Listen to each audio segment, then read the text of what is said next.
Hi, hello. So I thought I'd do a quick video on replacing the front panel on a Cyliq Fly6 rear bike camera. I did a check on YouTube and I couldn't actually find a video on it, which was quite surprising because there's usually videos for everything, so looks like this is the first one. The reason I'm replacing it is because the rubber cover was never fixed solidly into the Fly6 that I had, and it's actually come off, so the USB port and the SD card inlet or socket was exposed. So I wrote to Cycliq and I said, do you have a spare rubber cover that I can replace it with? And because it should be fixed to the front panel, they sent me a front panel and the rubber cover, which I've already put on this one, but I'll go through the process again to show you how it actually works. It probably would have been easier just replacing the rubber cover and sticking it in there with some super glue, but it appears that it comes integral with the front panel, so you have to go and replace the whole unit, which I'll explain to you in this video.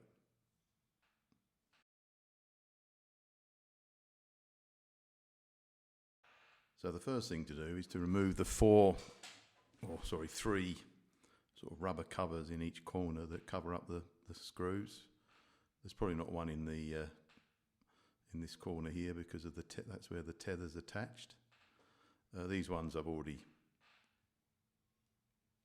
removed, and I find that actually just putting a screwdriver in there and lifting it up releases that. And then it's a matter of getting a Phillips head in and removing those. Make sure you get the right size. The screws in each one. I found the bottom ones did pop out, but the top two, even though they were undone, they sort of stayed in place in the case. That one's gone. Let's not do that one. Okay. Yeah, so it's not popping out, but sometimes they do. Sometimes they don't, so be careful you don't lose any. All right, so then once that's open, I found it took a bit of getting it moving because these side rubber switches sort of grip it, but if you just sort of pull it from this side, it opens up, and you need to pull it away from the side that's got the information and serial number and this little label, because on the, as you can see on the other side, there's a couple of little push-in connectors that we then need to remove. Okay, that one I pulled out earlier, so that's why it just popped out, and then that separates that, so we don't need that part for a while. Now with this circuit board here, there's, again, you need a very small Phillips screwdriver, but there's just two little screws here and here. Let me see that, just here and here, that need to be removed. They probably will pop out. Yeah, there we go. There's one of them. I'll put it over there for safekeeping. Let's undo this one a bit more. Yeah, that looks loose enough. Come on, there we go. Now, you then have to be careful with this board as well, because at the bottom end, there's a little ribbon clip which fixes the top board to the bottom board. Now, I actually found it was easier just pulling that back and grabbing flipping up. You see in there, there's a little clip that just needs to be pulled up. There we go. And then it just pops out like that. And then that can be put aside, so we need to put that back in later. Now the bottom circuit board has four Phillips head screws in each corner. Oh, and be careful, the lens will actually probably pop out at this stage as well, so we can take that out and remove that. And then we just need to undo these 4. Okay, there's only 3 in there at the moment because I've not put it back together properly for this video. Just undo these. Okay, so there's that.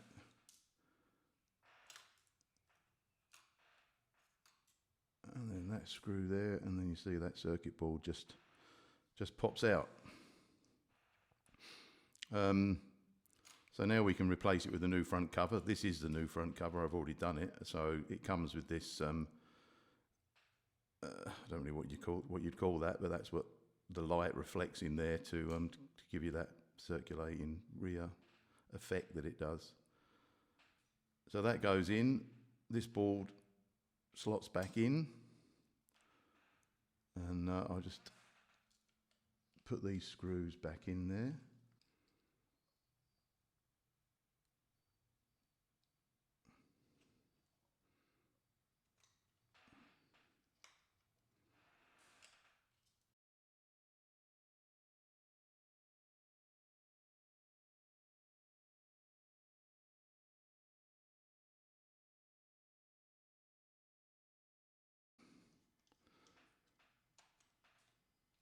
The last one in there. Now with this panel, or circuit board, we need to connect the ribbon again. We should be able to just, when I did this previously, I actually took it out of both of them, but it should just slot in there. Yep, there we go. So it's sort of slotted in quite easily, then it's just a matter of pushing that clip back down. Be careful with those clips, they're quite fragile, so you want to push it in without forcing it, but make sure it's down solid so it clips the ribbon bar. So that's clipped in. In fact, one thing I should have mentioned right at the start of the video is before you start this, you want to make sure that your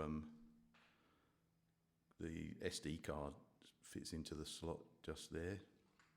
Let me see it very well. And make sure that's removed, otherwise I didn't. And as I found out, it was difficult trying to put this back in. But if it is, it just, oh, in fact, sorry, I forgot that as well. Before we put that there, we of course have to put the lens back in, which just slots in there. And we want to straighten it up. It doesn't seem to be anything sort of straightening that up, because we need to, once this is in place, these 2 screws actually screw into it. So you need to make sure it ends up in the right spot. And there's nothing really directing it to the correct location. Anyway, let's see how we get on. So then it's just the 2 screws back in here. And looks like I must have lined it up correctly because it slotted in there pretty well.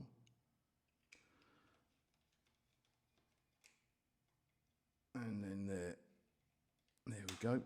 Oh.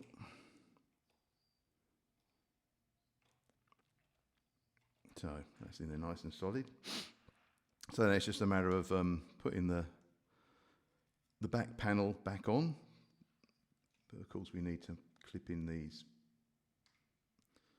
connectors. Make sure they're in good and solid. And then this one here goes in.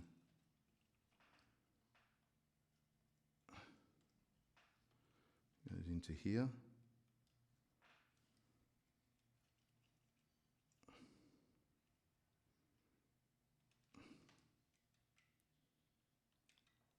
Come on.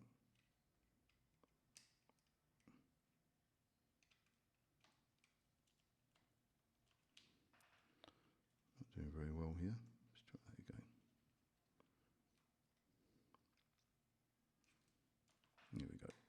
And that clips in there nicely. And then basically close the back up.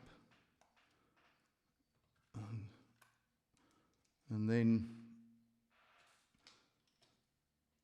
the screws in there fit back in. Let's just do one. And then the rubber cover just slots back over the top and push down, and there you go.